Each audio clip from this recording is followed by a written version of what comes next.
मंच पर उपस्थित पूज्य स्वामी जी तथा विद्वद्गण, आए हुए सभी सुंदर साथ जी को प्रेम प्रणाम जी।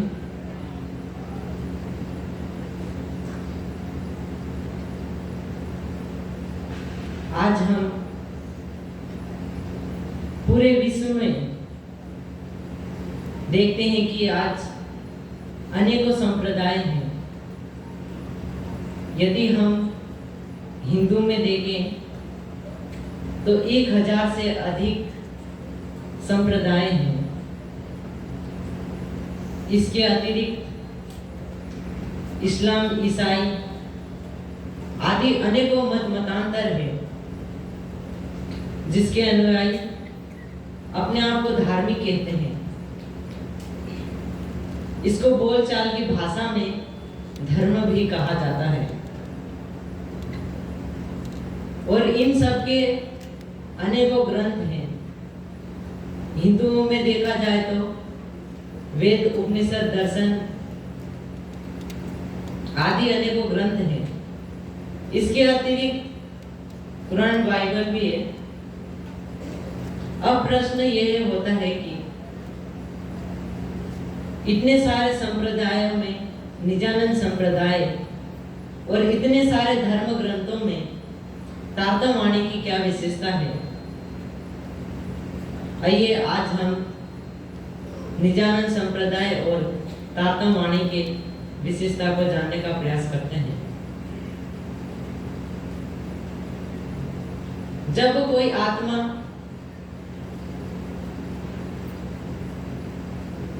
चेतना जब अपनी आत्मा को जानने का प्रयास करती है तो वह किसी न किसी विशेष विचारधारा से जुड़ जाती है। वैसे तो धर्म को शांति का मार्ग कहा गया है, परंतु आज वर्तमान परिवेश में देखा जाए तो सबसे अधिक अशांति और वैर भाव धर्म के नाम पर ही फैला हुआ है।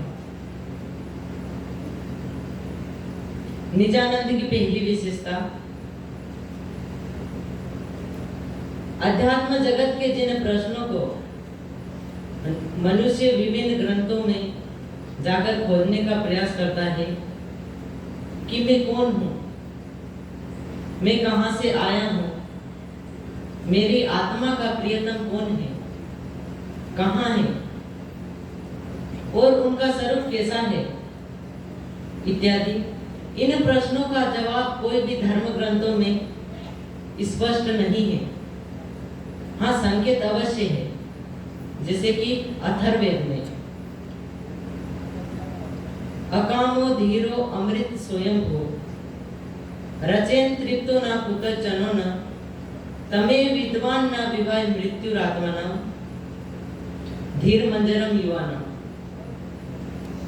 उस कामना से रहित आनंदपूर्ण धीर अजर युवा स्वरूप वाला परमात्मा की उपासना करने वाला कभी भी मृत्यु के भय से मुक्त होता है।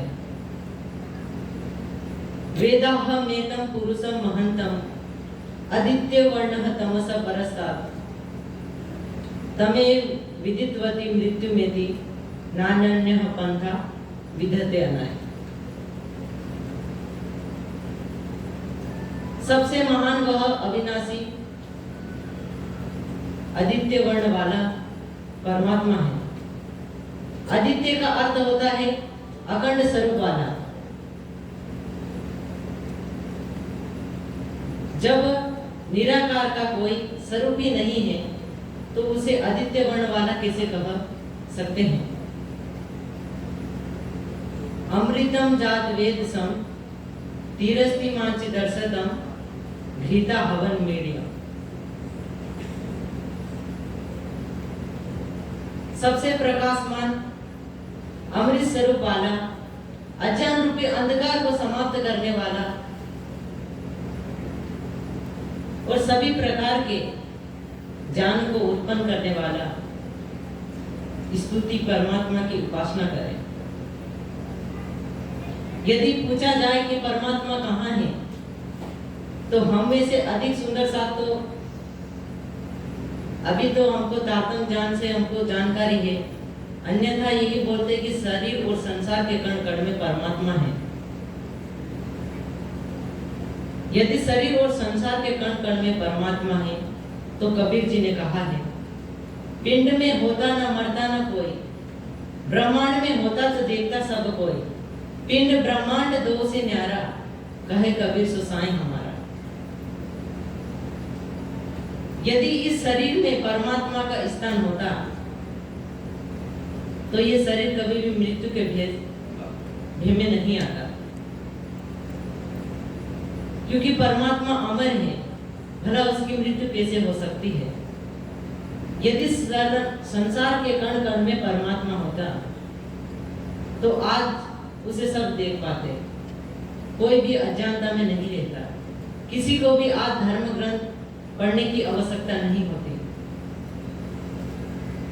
और सब अविनाशी, अखंड और आनंद पूर्ण होना चाहिए था।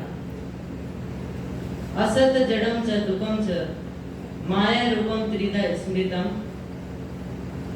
अतः तद विपरीतम ही सच्चिदानंद लक्षणम। अर्थात यह तो मनुष्य के लक्षण है, असत जड़ और दुख। परमात्मा का लक्षण इससे विपरीत है। यदि हम मानते हैं कि शरीर और संसार के कण कण में परमात्मा है तो आज हमको धर्म चर्चा करने की और सुनाने की क्या आवश्यकता, और माया को छोड़ने के लिए क्यों कहा जाता। परमात्मा का सर्वव्यापक होने से माया की कोई अस्तित्व नहीं होता। वाणी का कथन है, सत्य सुपने क्यों कर आवे, सत्य साईं है न्यारा, तुम पार ब्रह्म परचा नहीं तो क्यों उतारोगे पारा। जिस प्रकार सूर्य के सामने अंधकार नहीं रह जाता, उसी प्रकार परमात्मा के स्थान पर कभी भी अज्ञानता नहीं रह सकती।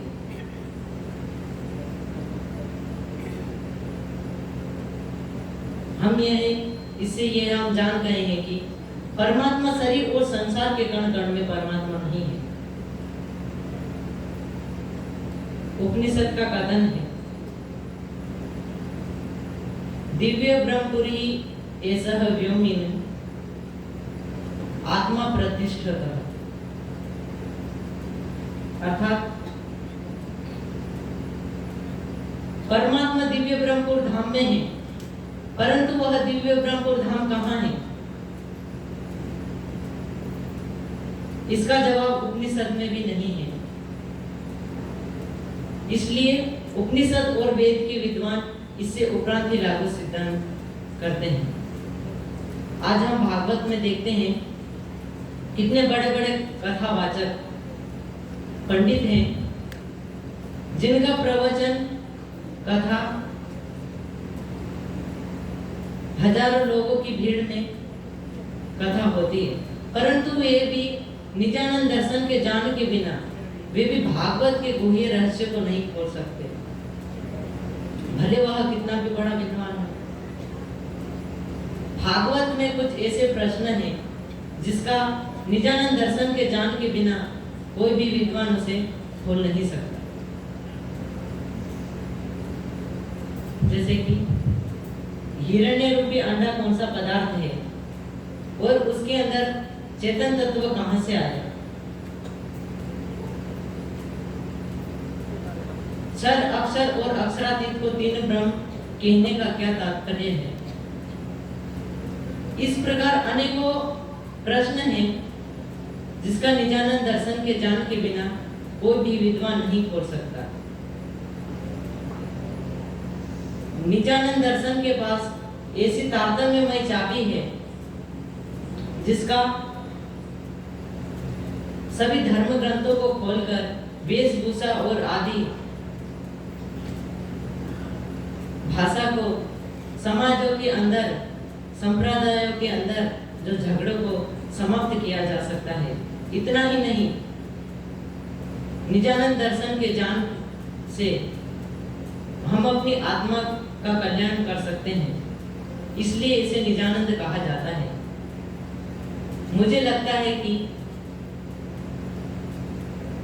समझदारों को इतना ही काफी होता है और ज्यादा कहने की भी जरूरत नहीं है। यदि आपको फिर भी और अधिक जानना है तो आप ज्ञानपीठ की वेबसाइट पर YouTube एवं प्रकाशित साहित्य के माध्यम से आप जान सकते हैं। मैं समय के अनुसार इन्हीं शब्दों के साथ अपनी वाणी को विराम करता हूँ। यदि समय के उपरांत चला इसलिए मैं क्षमा मांगता हूँ। इन्हीं के साथ अपनी वाणी को विराम करता हूँ। बोलिए श्री प्राणनाथ प्यारे की जय, सद्गुरु महाराज की जय।